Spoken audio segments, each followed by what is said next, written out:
ഇന്ത്യയിൽ നിന്ന് വേറിട്ടുപോയ പാകിസ്ഥാനിൽ ഏതെങ്കിലും ഒരു ക്ഷേത്രം തകർക്കപ്പെട്ടു എന്ന് ചൂണ്ടിക്കാണിക്കാൻ ആർക്കെങ്കിലും കഴിയുമോ? നമസ്കാരം.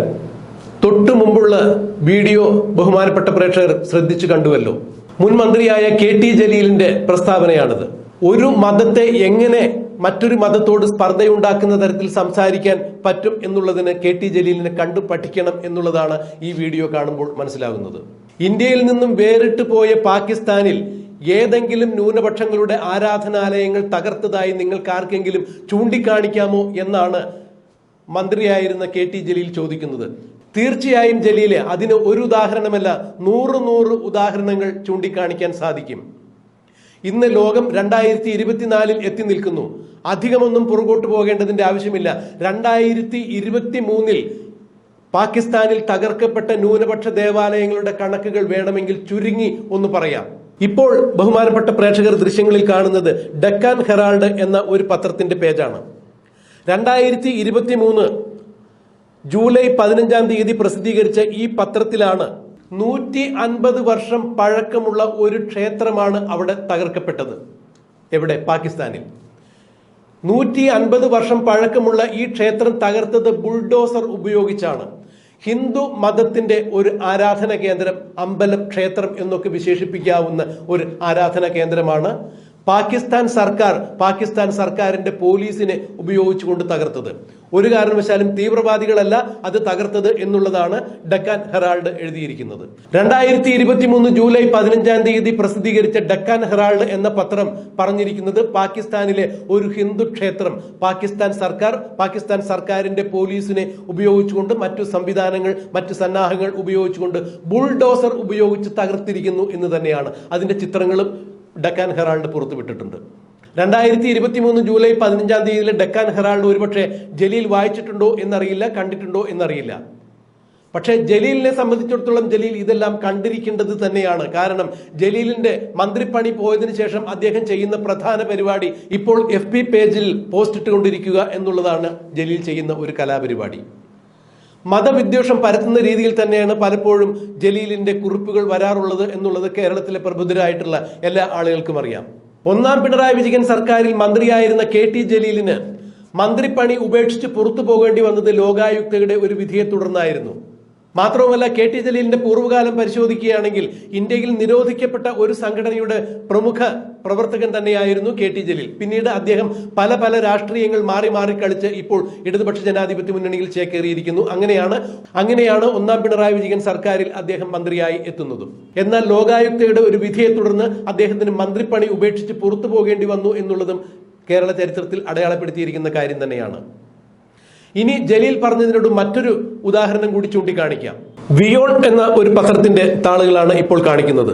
പാകിസ്ഥാനിൽ സിന്ധ് പ്രവിശ്യയിൽ നിലനിന്നിരുന്ന ഒരു ക്ഷേത്രം തകർത്ത് അത് ഇപ്പോൾ ഒരു കോഫി ഹൗസായി മാറ്റിയിരിക്കുന്നു. 2023 തന്നെയാണ് ഈ സംഭവം നടന്നിരിക്കുന്നത്. എന്നാൽ സിന്ധ് പ്രവിശ്യയിൽ സ്ഥിതി ചെയ്തിരുന്ന ഈ ക്ഷേത്രം തകർക്കുവാൻ ബുൾഡോസർ മതിയാവാതെ വന്നതിനാൽ റോക്കറ്റ് ഉപയോഗിച്ചാണ് പാകിസ്ഥാൻ സർക്കാർ ഇത് തകർത്തിരിക്കുന്നത്. പ്രത്യേകം ശ്രദ്ധിക്കണം, ബുൾഡോസർ ഉപയോഗിച്ച് തകർക്കാൻ പറ്റാത്തതിനാൽ, അത്രത്തോളം കടുത്ത നിർമ്മിതിയായതിനാൽ ഈ ക്ഷേത്രം തകർത്തത് റോക്കറ്റ് ഉപയോഗിച്ചുകൊണ്ടാണ് എന്നുള്ളത് എടുത്തു പറയേണ്ട വസ്തുത തന്നെയാണ്. ഇത് ഞങ്ങൾ പറയുന്നതല്ല. അല്ല എന്നുണ്ടെങ്കിൽ ഏതെങ്കിലും മതവിഭാഗത്തോട് വിദ്വേഷമോ അസഹിഷ്ണുതയോ ഉള്ള ഏതെങ്കിലും ആളുകൾ പ്രചരിപ്പിക്കുവാൻ വേണ്ടി ഇറക്കി വിട്ടിരിക്കുന്ന ഒരു പത്രക്കുറിപ്പല്ല ഇത്. വിയോൺ എന്ന ഇന്റർനാഷണൽ പത്രത്തിൽ വന്ന വാർത്തകളാണ്. ഇത് പാകിസ്ഥാനിൽ നിരന്തരം തുടരുന്ന ഒരു പ്രക്രിയ തന്നെയാണ്. പാകിസ്ഥാനിലെ ബുദ്ധവിഹാരങ്ങൾ തകർത്തുകൊണ്ടിരിക്കുന്നു. പാകിസ്ഥാനിൽ നിലനിൽക്കുന്ന ക്രിസ്ത്യൻ പള്ളികൾ തകർത്തുകൊണ്ടിരിക്കുന്നു. അഥവാ ന്യൂനപക്ഷങ്ങളുടെ ഏതെങ്കിലും ആരാധനാലയങ്ങൾ പാകിസ്ഥാനിൽ തകർക്കപ്പെട്ടിട്ടുണ്ടോ?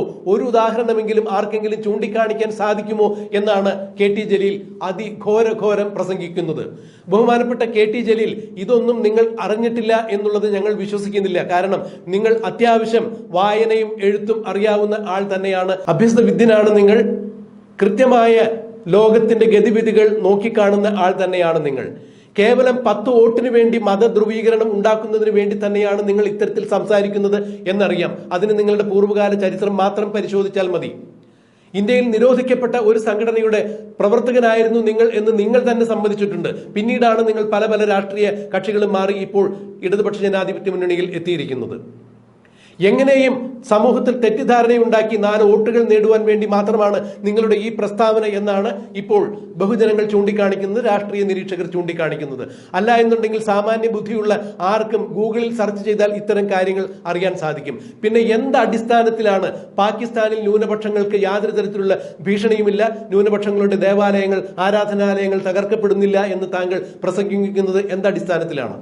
കഴിഞ്ഞ ദിവസം മറ്റൊരു സംഭവം കൂടി ഇന്ത്യയിൽ ഉണ്ടായിരുന്നു. അതായത് ശ്രീരാമക്ഷേത്രത്തിന്റെ പ്രാണപ്രതിഷ്ഠ കഴിഞ്ഞതിന്റെ തൊട്ടടുത്ത ദിവസം തന്നെ ശ്രീരാമക്ഷേത്രം പൊതുജനങ്ങൾക്കായി തുറന്നു കൊടുക്കുന്നതിന്റെ തലേ ദിവസം ശ്രീരാമക്ഷേത്രത്തിന്റെ ഗോപുര മകുടങ്ങളിൽ പാകിസ്ഥാൻ പതാക പാറിക്കളിക്കുന്ന ഒരു ചിത്രം FB പേജിൽ ഒരാൾ പ്രസിദ്ധീകരിച്ചിട്ടുണ്ടായിരുന്നു. ഇത് കണ്ട ശ്രീരാമ ഭക്തരെല്ലാവരും ഞെട്ടി, രാജ്യത്തിലെ ഹൈന്ദവ വിശ്വാസികൾ എല്ലാവരും ഞെട്ടി. ഇതെങ്ങനെ സംഭവിച്ചു? FB പേജിലാണ് ഇത്തരത്തിൽ ഒരു ചിത്രം വരുന്നത്. ഞങ്ങളും ആ വാർത്ത കൊടുത്തിട്ടുണ്ടായിരുന്നു. ഇതിന്റെ ഉറവിടം തേടിച്ചെന്ന പോലീസ് കർണാടകയിൽ നിന്നും സവാദ് എന്ന് പറഞ്ഞ ഒരാളെ അറസ്റ്റ് ചെയ്യുകയുണ്ടായി. ഇയാൾക്ക് തീവ്രവാദ ബന്ധമുണ്ടോ, ഏതെങ്കിലും മത തീവ്രവാദികളുമായി ബന്ധമുണ്ടോ എന്നുള്ള കാര്യങ്ങൾ പോലീസ് അന്വേഷിച്ചു വരികയാണ്.